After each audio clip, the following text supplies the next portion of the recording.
É estimado que mais de 1 milhão de pessoas desaparecem todos os anos no mundo. A maioria desses desaparecimentos estão ligados a crimes graves, tais como sequestro e homicídio. Muitos deles, devido à falta de pistas ou à falta de recursos da polícia, acabam ficando sem solução. No meio disso, familiares ou até mesmo policiais acabam recorrendo a métodos não convencionais para tentar localizar o desaparecido. No vídeo de hoje, eu vou falar sobre 5 casos de desaparecimentos que foram solucionados com a ajuda de pessoas paranormais. Meu nome é Júlio Chagas, sejam bem-vindos ao meu canal e à Terça Curiosa.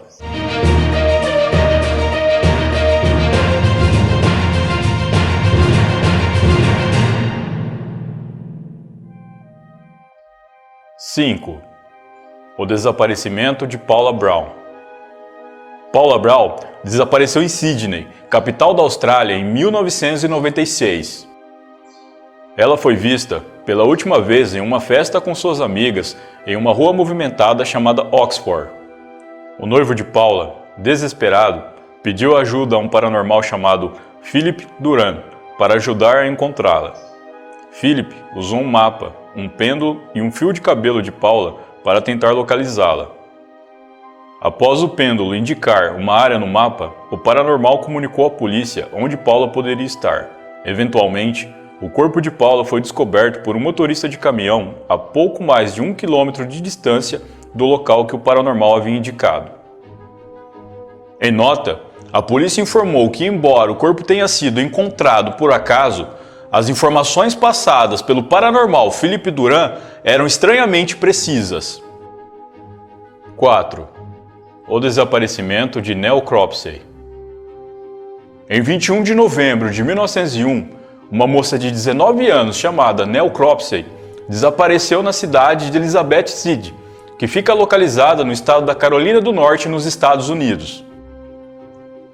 Ela havia saído para se encontrar com seu namorado, um homem chamado James Wilcox, e não voltou mais para casa. Com o passar do tempo, muito preocupados, a família dela decidiu ir até a casa de James. Lá, ele disse que havia tido uma breve conversa com Nell, onde ele terminou seu relacionamento com ela e em seguida a levou para casa e depois foi embora. A família estranhou essa versão, pois eles estavam em casa o tempo todo e não viram a moça entrar. O pai da moça então decidiu chamar a polícia, que decidiram levar James para ser interrogado. No interrogatório, James deu uma versão diferente da que tinha dado para a família, e apesar da desconfiança dos policiais e a inconsistência das informações, ele foi liberado. Alguns dias depois, um paranormal chamado Snell Newman afirmou que James havia matado sua namorada. Em 6 de dezembro de 1901, o paranormal foi até a casa da vítima e disse ter tido visões das últimas horas de vida da moça. Segundo ele, em suas visões, ele viu James Wilcox usando clorofórmio para fazer com que Nell perdesse os seus sentidos. Em seguida, ele enrolou a moça em um cobertor, arrastou ela até um campo onde a matou e depois jogou o corpo em um poço. A polícia decidiu verificar essas informações. Eles foram até um poço que ficava próximo à casa de James, mas não encontraram nada. Em 28 de dezembro de 1901, o corpo de Nell Cropsey foi encontrado flutuando em um rio. O corpo tinha vários hematomas que indicavam luta corporal. James Wilcox foi acusado e julgado pelo crime, onde recebeu uma sentença de 15 anos de prisão. 3. O desaparecimento de André Daigle. André Daigle foi visto pela última vez em junho de 1987, na cidade de River Ridge, no estado da Louisiana, Estados Unidos. Segundo testemunhas, ele estava em um bar jogando bilhar e bebendo cerveja quando uma jovem se aproximou dele e, depois de um tempo de conversa, ela pediu para que ele desse uma carona para casa. Após 4 dias sem notícias de André, sua família resolveu comunicar seu desaparecimento para as autoridades. Porém, a polícia não realizou buscas e também não emitiu nenhum comunicado de desaparecimento, pois eles acreditavam que André estava apenas em algum lugar com a jovem que conheceu no bar.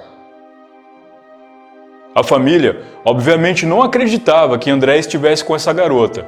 Eles sentiam que havia algo errado. Foi então que sua irmã, Elise McKinley, entrou em contato com uma detetive paranormal chamada Rosemary Kerr. Elise levou uma foto de André e um mapa para Rosemary e pediu para que ela o localizasse. A detetive paranormal começou a ter visões onde ela viu André sentado em sua caminhonete, disse ter visto água e uma longa ponte e trilhos de trem. Ela também disse que sentiu fortes dores de cabeça, que eram tão fortes que pareciam que iriam matá-la. No mapa, ela começou a passar suas mãos por cima dos nomes das cidades, até que elas começaram a formigar e parou em um local próximo, a cidade de Slidell, na Louisiana. Segundo Rosemary, ela já tinha visto em suas visões que André estava morto, mas não quis falar para a irmã dele naquele momento. Em vez disso, ela disse que era para ela chamar a polícia. Em outro local, Chris Dale, irmão de André, viu a caminhonete do seu irmão desaparecido ao lado de sua casa. Imediatamente, ele ligou para a polícia e quem estava no veículo percebeu e saiu em disparada. A polícia então montou um cerco e a caminhonete foi interceptada próxima à cidade de Slidell, a mesma cidade onde a paranormal disse que a vítima estava. Na caminhonete havia 2 ocupantes, Charles Gervais e Michael Phillips, que mais tarde foi provado que eles eram os responsáveis pela morte de André Daigle. Charles e Michael deram detalhes sobre o crime e levaram a polícia até o local onde estava o corpo de André, que era o mesmo local que a paranormal havia apontado. A garota que se aproximou de André no bar também foi presa, pois ela era cúmplice dos assassinos, onde atraiu a vítima para uma emboscada. Charles e Michael foram declarados culpados de assassinato em primeiro grau e foram condenados à prisão perpétua. Durante o julgamento, a paranormal Rosemary Kerr contou para o júri como ajudou a encontrar o corpo da vítima e encontrar os responsáveis pelo crime. Ela disse também que o espírito de André se comunicou várias vezes com ela e pediu para que sua família perdoassem os assassinos. 2. O desaparecimento de Melanie Uribe. Em 1980, Melanie Uribe, uma enfermeira de Pacoima, na Califórnia, desapareceu. Rapidamente, seu desaparecimento foi relatado às autoridades, que iniciaram uma grande busca pela região. Apesar dos esforços, a polícia não conseguiu localizá-la. Foi então que uma médium chamada Eta Smith teve uma visão do que ela acreditava ser o local onde Melanie estava. Eta então decidiu ir até a polícia e relatar isso para eles. Lá, ela falou com o detetive e apontou no mapa onde acreditava que Melanie estava. O detetive colheu todas as informações e disse para ela que em breve eles iriam fazer novas buscas. Eta, porém, não quis esperar pela polícia e resolveu ir até o local de suas visões por conta própria.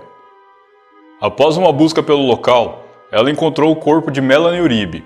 Rapidamente, ela foi comunicar à polícia, que desconfiaram dela e a prenderam.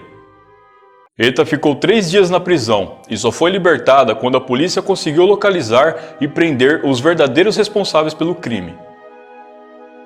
Apesar de ter sido acusada injustamente e presa, ela disse que não se arrepende e que, se fosse necessário, faria tudo novamente. 1. O desaparecimento de Maria Scott. Em 3 de outubro de 2003, o corpo de uma mulher foi encontrado aos arredores da cidade de Robertson, na Austrália. O corpo pertencia a Maria Scott, uma prostituta de 27 anos que estava desaparecida há 7 meses. Ela havia sido morta com 5 facadas e a polícia tinha 29 suspeitos do crime. A lista de 29 suspeitos foi reduzida, onde restou apenas um nome, Mark Brown, um homem que Maria Scott havia conhecido em uma clínica de reabilitação. A polícia então foi atrás de Mark, porém, ele havia se mudado e a polícia não conseguiu localizá-lo. 4 anos após o crime, o investigador responsável pelo caso, Jeffrey Little, pediu ajuda a uma médium chamada Deb Maloney.